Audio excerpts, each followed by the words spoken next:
मी रुपाली पाककलेमध्ये तुमचं खूप खूप खूप मनापासून स्वागत। हे लोणचं नाही तर एक प्रकारचं औषधच आहे। तर आज आपण हळद, आलं, आवळा आणि मिरचीपासून हे खूप चविष्ट लागणारं हे लोणचं करणार आहोत। या लोणच्याचं खास वैशिष्ट्य म्हणजे हे लोणचं तुम्ही आज केलंत ना तर या लोणच्याला तुम्ही आजच खाऊ शकता। या इन्स्टंट लोणच्याला उन्हाची गरज नाही, मुरवण्याची सुद्धा गरज नाही, इतकं हे इन्स्टंट लोणचं तयार होतं आणि खाण्यासाठी सुद्धा अप्रतिम लागतं। एखाद्या वेळेस घरामध्ये आवडीची भाजी नसेल तर तुम्ही हे लोणचं खाऊ शकता, इतकं हे छान आणि मस्त लागतं। चला मग जास्तीचा वेळ न दवडता आपण लगेच रेसिपीला सुरुवात करूया। मंडळी, हिवाळा सुरू झाला की बाजारामध्ये ओली हळद येऊ लागते आणि खरंच या हळदीपासून लागणारं हे लोणचं खाण्यासाठी सुद्धा खूप चविष्ट लागतं। तर आपण आज लोणचं तयार करणार आहोत। तर त्यासाठी इथे मी ओली हळद घेतलेली आहे 200 ग्राम, आलं घेतलेलं आहे 200 ग्राम, त्यानंतर इथे मी 200 ग्रामच हिरवी मिरची घेतलेली आहे, त्याचबरोबर आपल्याला आवळे घ्यायचे आहेत। तर इथे मी आवळे पाव किलो घेतलेले आहेत। तुमच्या आवडीप्रमाणे सगळं सामान तुम्ही इथे कमी जास्त करू शकता। तर आलं आणि हळद मी छान सोलून घेतलेलं आहे। सोलल्यानंतर स्वच्छ धुवून घ्यायचं आहे आणि एखाद्या कॉटनच्या कपड्यावरती याला छान सुकून घ्यायचं आहे। त्याच्यामध्ये पाण्याचा ओलावा राहायला नाही पाहिजे, त्यामुळे कसं लोणचं आपलं ना खूप दिवस छान टिकतं। त्यामुळे पाण्याचा ओलावा अजिबातसुद्धा असला नाही पाहिजे, छान असं कोरडं करून घ्यायचं आहे। आणि त्यानंतर इथे मी चॉपरमध्ये हे सगळं आपण साहित्य बारीक कट करून घेणार आहोत। जर तुम्हाला किसणीने किसायचं असेल ना तर तुम्ही आलं, आवळा आणि ओली हळदसुद्धा किसूनसुद्धा घेऊ शकता। फक्त तुम्ही याच्यामध्ये मिरची चॉपरने किंवा हाताने तुम्ही मिरची बारीक करू शकता, पण इथे मी सगळं साहित्य चॉपरनेच बारीक करून घेणार आहे। हळदीचे आणि आल्याचे तुकडे असे बारीक कट करून घेतलेत ना तर चॉपिंग छान असं बारीक होतं आणि पटकनसुद्धा होतं, त्यामुळे अशा पद्धतीने बारीक करून घ्यायचं आहे। थोडं थोडं करून घालायचं आहे म्हणजे छान असं बारीक होईल। तर हे बघा, आता बघू शकते बघा, छान असं इथे बारीक झालेले बघा, छान असे बारीक तुकडे तिचे झालेले आहेत।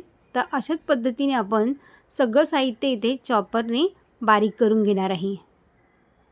एका परातीमध्ये आपल्याला काढून घ्यायचं आहे म्हणजे आपल्याला सगळे मसाले छानपैकी मिक्स करता येतील। आता आपलं आलंसुद्धा अशा पद्धतीनेच आपल्याला कट करून घ्यायचं आहे। तर आलंसुद्धा आपलं छान इथे बारीक झालेलं आहे। आता आपण याला परातीमध्ये काढून घेऊया आणि त्याच पद्धतीने आपल्याला मिरच्यासुद्धा इथे बारीक करून घ्यायच्या आहेत। तर इथे मिरच्यासुद्धा मी बारीक कट करून घेतलेलं आहे। सगळं साहित्य आपल्याला छान असं कट करून घ्यायचं आहे। तर सगळं साहित्य इथे आपलं कट करून झाल्यानंतर आवळा आपल्याला किसून घ्यायचा आहे। तर आवळा जर अशा पद्धतीने आपण किसून घेतला ना तर ते लोणच्यामध्ये खाण्यासाठी सुद्धा खूप मस्त लागतं। तुम्ही सगळं साहित्य इथे किसून घेऊ शकता, फक्त मिरच्या आपल्याला कापून घालायच्या आहेत किंवा चॉपरमध्ये बारीक कट करून घालायच्या आहेत। हे लोणचं करण्यासाठी कुठलंही खास प्रमाण नाही आहे, तुमच्या आवडीप्रमाणे इथे वस्तू तुम्ही कमी जास्त करू शकता। तर सगळं इथे आपल्याला आवळा किसून घेतलेला आहे। लोणच्यासाठी लागलेलं सगळं साहित्य आपण इथे बारीक कट करून घेतलेलं आहे। आता आपल्याला लोणच्याचा मसाला तयार करायचा आहे। तर त्यासाठी इथे मी गॅसवरती पॅन ठेवलेला आहे। पॅनमध्ये इथे मी 2 चमचे बडीशेप घेतलेली आहे, 2 चमचे आपल्याला मोहरी घालायची आहे, त्यानंतर इथे मी 2 चमचे जिरे घेतलेले आहे, त्याचबरोबर आपल्याला अर्धा चमचा मेथीदाणे घालायचे आहेत आणि अर्धा चमचा आपल्याला याच्यामध्ये काळी मिरी घालायची आहे। तर सगळं साहित्य आपल्याला छान मिक्स करून घ्यायचं आहे आणि लो फ्लेमवरती आपल्याला छान सुगंध येईपर्यंत भाजून घ्यायचं आहे। गॅसची फ्लेम आपल्याला स्लो ठेवायची आहे, स्लो गॅसवरतीच आपल्याला हे सगळं साहित्य भाजून घ्यायचं आहे। तुम्हाला ही लोणचं थोडंसं स्पायसी म्हणजे तिखट जर हवं असेल ना तर तुम्ही काळी मिरी पावडर 1 चमचा घेतली तरीही चालेल आणि आपण ज्या साध्या मिरच्या वापरल्या होत्या त्या थोड्याशा तुम्ही तिखट मिरच्यासुद्धा इथे वापरू शकता। मसाला हलका गरम झालेला आहे आणि त्याचा सुवाससुद्धा मस्त एकदम दरवळू लागलेला आहे। मोहरी हलकीशी पॅनमधून उडू लागली ना की गॅस आपल्याला बंद करायचा आहे। हा मसाला पूर्णपणे थंड करून आपण याच्या मिक्सरला लावून याची पावडर तयार करून घेणार आहोत। तर इथे आता गॅस बंद करते मी। मसाला इथे थंड होतोय तोपर्यंत आपण तेलसुद्धा गरम करायला घेऊया।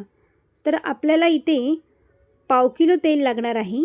तर साधारण इथे मी 2 वाटी इतकं तेल घेतलेलं आहे। हे लोणचं करण्यासाठी आपल्याला जास्त तेलाची गरज लागणार नाही, तर तेल आपल्याला धूर येईपर्यंत गरम करून घ्यायचं आहे। धूर येईपर्यंत आपण तेल छान गरम करून घेतलं ना लोणचं जास्त दिवस टिकण्यास मदत होते। तर आपलं तेल गरम होते तोपर्यंत आपण यामध्ये काही मसालेसुद्धा याच्यामध्ये ॲड करणार आहोत. तर या लोणच्यासाठी आपल्याला लागणार आहे 1 चमचा हिंग घालायचा आहे, 2 चमचे आपल्याला काळं मीठ घालायचं आहे आणि 2 ते 3 चमचे आपल्याला साधं मीठ घालायचं आहे. 4 ते 5 चमचे लाल तिखट मसाला घालायचा आहे.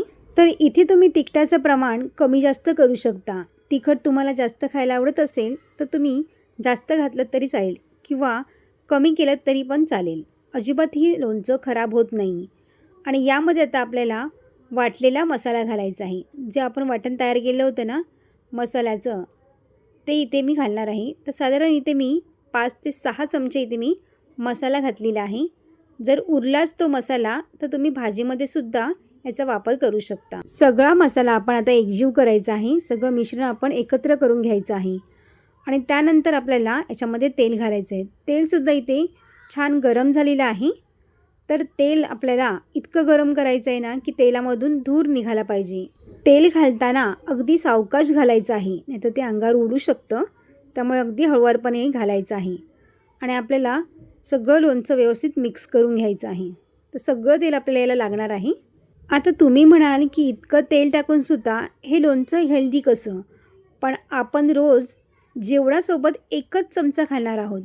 तर तेल 1 चमचामध्ये थोडंसंच येतं, त्यामुळे हे हेल्दीसुद्धा आहे. आणि तेल घातल्यामुळे लोणचं हे खूप जास्त दिवस टिकतं, अजिबातही खराब होत नाही. त्यामुळे तेलाचा वापर थोडा करावाच लागतो आपल्याला यामध्ये. तुम्हाला तर माहितीच असेल लोणच्यामध्ये तेलाचा वापर थोडा जास्त करावा लागतो. पण इतर लोणच्यामध्ये आपण जसं तेलाचा वापर करतो ना तसं या लोणच्याला तेल लागत नाही. तर सगळं आपण छान मिक्स करून घेतलेलं आहे. आता हे मिक्स झालेलं लोणचं आपलं खाण्यासाठी इथे तयार झालेलं आहे. आता हे लोणचं आपल्याला काचेच्या भरणीमध्ये भरून ठेवायचं आहे. आणि तुम्ही इथे बघू शकताय बघा, मस्तपैकी लोणचं आपलं इथे तयार झालेलं आहे. आता हे लोणचं तुम्ही वर्षभरासाठी सुद्धा खाऊ शकता. फक्त याला पाण्याचा हात लावायचा नाही अजिबात. पाणी लावलं ना तर ते लोणचं लगेच खराब होऊ शकतं. तर आता हे लोणचं आपण भरणीमध्ये भरून ठेवूया. आणि आता हे इन्स्टंट लोणचं तुम्ही आज केलं ना तरी आजच तुम्ही खाऊ शकता. आणि खाण्यासाठी सुद्धा खूप भारी लागतं. तर तुम्ही हे लोणचं जेव्हा भरून ठेवाल ना 2 ते 3 महिने फ्रीजच्या बाहेर ठेवा. पण नंतर मी सजेस्ट करेन की तुम्ही हे फ्रीजमध्ये ठेवा. आपला हात लागलेला जातो. चम्मचने आपण ज्यावेळेस काढतो त्यावेळेलासुद्धा आपला हात लागला जातो. त्यामुळे लोणचं खराब होऊ शकतं. तर तुम्ही ते बघू शकताय बघा, आपलं मस्त चटपटीत लोणचं खाण्यासाठी ते तयार झालेलं आहे. लोणचं करण्याची माझी पद्धत तुम्हाला कशी वाटली मला कमेंट्स करून नक्की सांगा. व्हिडिओ आवडली असेल तर लाईक, शेअर आणि सबस्क्राईब करा. बाजूची बेल आयकॉन पण जरूर प्रेस करा, जेणेकरून जेव्हा पण मी नवीन व्हिडिओ अपलोड करेन त्याची सर्वात आधी नोटिफिकेशन तुम्हाला पाहायला मिळेल. तोपर्यंत मस्त खा आणि स्वस्त रहा.